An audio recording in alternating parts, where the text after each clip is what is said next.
The Volkswagen Golf GTI, ever classy, has for decades been the sort of go-to hot hatchback for people who want a daily driver at the same time. But not all Golfs are equal. Some are more extreme than others, and none more so than those wearing a Clubsport badge, like this one. But where in the scheme of mega hatches to daily drivers does this latest Golf GTI Clubsport sit?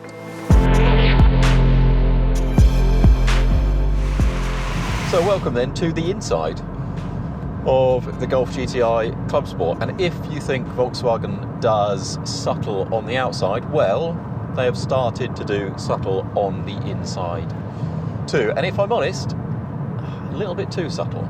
Volkswagen used to be the paragons of ergonomic refinement and excellence. Everything big, chunky, clear, you could see it, you could see what it does.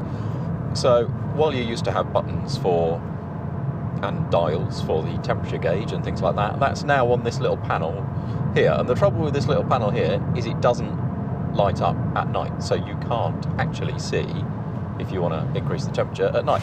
And loads of other things are on the touchscreen, and if you want to secure your hand, rest your hand somewhere on the touchscreen, well, you'll end up probably touching the volume or the temperature control, which is no use to anybody.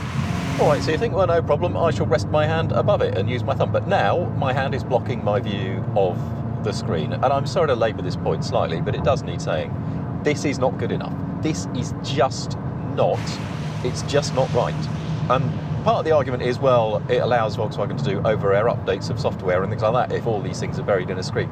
But you're not ever going to update over the air the temperature control or the climate control or, say, a volume control, are you? So let's just have a few buttons back, because what am I missing out on? What do I get in return for this space saved? Well, I get this little tray here, which is for what? Maybe fit a fan or some chopsticks in it. It's just, get it right, because this stuff means I have to take my eye off the road for longer, which means it is not as safe as having a button. Stuff really winds me up, and this is a Volkswagen Golf. This should be the best car in the world at this sort of thing. Anyway, slight rant over. What is the GTI Clubsport like to drive?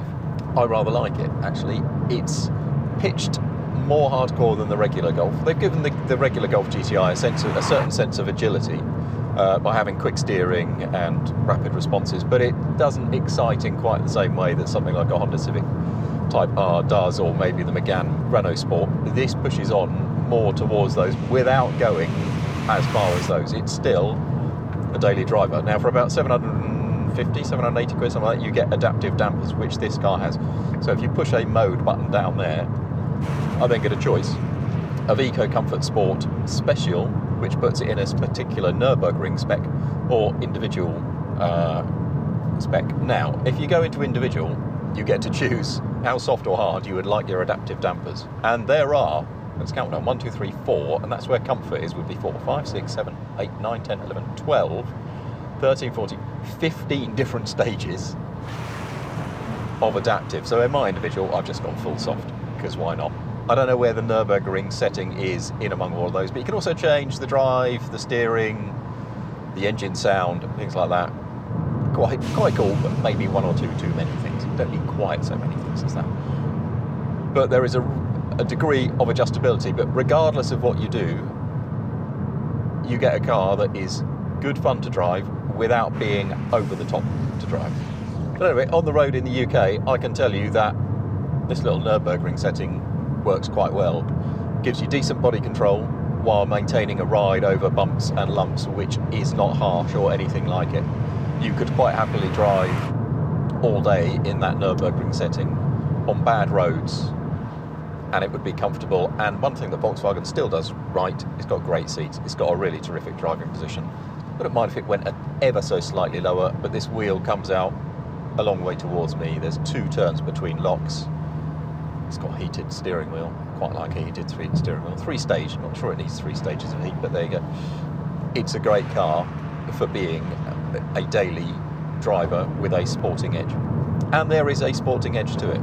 It turns quickly, it responds well to the steering. It's not loads of feel, but you do get a little tug as you come back on the throttle. It's got this electromechanical, it's basically an E-diff, and it does hook up slightly as you get back up the power, so you can just feel power start to go again. It's not as precise, it's not quite as engaging as a Honda Civic Type R, but it's much closer to it than a regular Golf. It's kind of front-ending. I haven't had it on track, so I don't really know what it's like if you sort of back it into a corner on the brakes or anything.